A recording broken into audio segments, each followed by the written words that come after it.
शौनक जी के साधन विषयक प्रश्न करने पर सूत जी का उन्हें शिव पुराण की उत्कृष्ट महिमा सुनाना। श्री शौनक जी ने पूछा, महाज्ञानी सूत जी, आप संपूर्ण सिद्धांतों के ज्ञाता हैं। प्रभु, मुझसे पुराणों की कथाओं के सारतत्व का विशेष रूप से वर्णन कीजिए। ज्ञान और वैराग्य सहित भक्ति से प्राप्त होने वाले विवेक की वृद्धि कैसे होती है तथा साधु पुरुष किस प्रकार अपने काम, क्रोध आदि मानसिक विकारों का निवारण करते हैं। इस घोर कली काल में जीव प्रायः आसुर स्वभाव के हो गए हैं। उस जीव समुदाय को शुद्ध दैवी संपत्ति से युक्त बनाने के लिए सर्वश्रेष्ठ उपाय क्या है? आप इस समय मुझे ऐसा कोई शाश्वत साधन बताइए जो कल्याणकारी वस्तुओं में भी सबसे उत्कृष्ट एवं परम मंगलकारी हो तथा पवित्र करने वाला उपायों में भी सर्वोत्तम पवित्र कारक उपाय हो। तात वह साधन ऐसा हो जिसके अनुष्ठान से शीघ्र ही अंतःकरण की विशेष शुद्धि हो जाए तथा उससे निर्मल चित्त वाले पुरुष को सदा के लिए शिव की प्राप्ति हो जाए। श्री सूत जी ने कहा, मुनि श्रेष्ठ शौनक, तुम धन्य हो, क्योंकि तुम्हारे हृदय में पुराण कथा सुनने का विशेष प्रेम एवं लालसा है। इसलिए मैं शुद्ध बुद्धि से विचार कर तुमसे परम उत्तम शास्त्र का वर्णन करता हूँ। वत्स, वह संपूर्ण शास्त्रों के सिद्धांत से संपन्न भक्ति आदि को बढ़ाने वाला तथा भगवान शिव को संतुष्ट करने वाला है। कानों के लिए रसायन अमृत स्वरूप तथा दिव्य है। तुम उसे श्रवण करो। मुने, वह परम उत्तम शास्त्र है शिव पुराण, जिसका पूर्व काल में भगवान शिव ने ही प्रवचन किया था। यह काल रूपी सर्प से प्राप्त होने वाला महान त्रास का विनाश करने वाला उत्तम साधन है। गुरुदेव व्यास ने सनत कुमार मुनि का उपदेश पाकर बड़े आदर से संक्षेप में ही इस पुराण का प्रतिपादन किया है। इस पुराण के प्रणय का उद्देश्य है कलयुग में उत्पन्न होने वाले मनुष्यों के परम हित का साधन।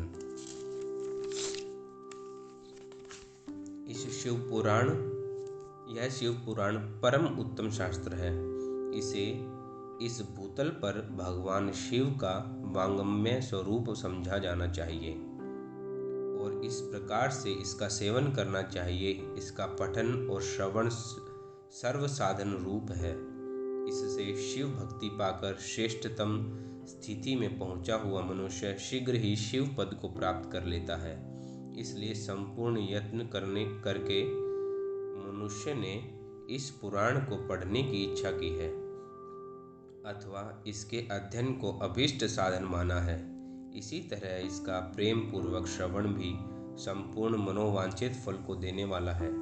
भगवान शिव के इस पुराण को सुनने से मनुष्य सब पापों से मुक्त हो जाता है तथा इस जीवन में बड़े बड़े उत्कृष्ट भोगों का उपभोग करके अंत में शिवलोक को प्राप्त कर लेता है।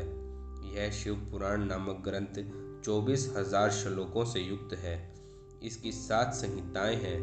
मनुष्य को चाहिए कि यह भक्ति, ज्ञान और वैराग्य से संपन्न हो बड़े आदर से इसका श्रवण करें। 7 संहिताओं से युक्त यह दिव्य शिव पुराण पर ब्रह्म परमात्मा के समान विराजमान है और सबसे उत्कृष्ट गति देने वाला है।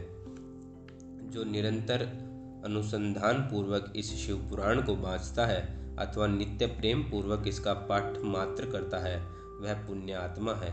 इसमें संशय नहीं है। जो उत्तम बुद्धि वाला पुरुष अंत काल में भक्ति पूर्वक इस पुराण को सुनता है, उस पर अत्यंत प्रसन्न हुए भगवान महेश्वर उसे अपना पद प्रदान करते हैं।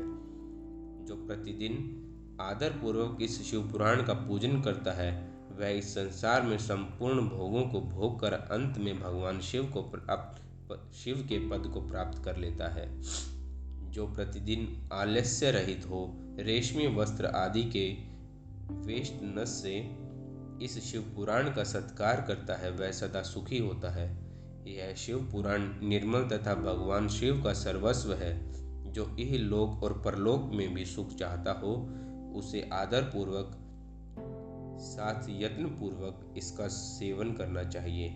यह निर्मल एवं उत्तम शिव पुराण धर्म, अर्थ, काम और मोक्ष रूप चारों पुरुषार्थों को देने वाला है। अतः सदा प्रेम पूर्वक इसका